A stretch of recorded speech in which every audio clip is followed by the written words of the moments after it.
It was great. It was fantastic. The instructor, all the instructors were incredibly talented, professional, experienced. These were skills and recipes and techniques that you could take home and use immediately in your day-to-day life. So we made an Italian sausage that included chicken livers, for example, because organ meats are very, very high in all kinds of minerals and things that are good for you. A lot of people won't eat them because they don't like the way they taste, but this was included in this yummy sausage that's super easy to make, pop in your freezer, and then you use it like as the base for a pasta sauce or for tacos or the things that you're going to make all the time anyway.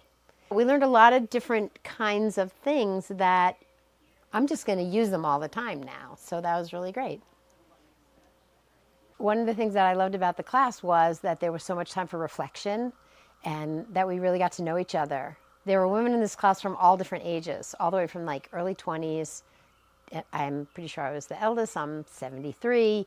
And so we got to talk about all the different phases of life that women experience and how we can use food to help improve the quality of that experience. It's much more than a cooking class. It's nourishing in the broadest sense of the term.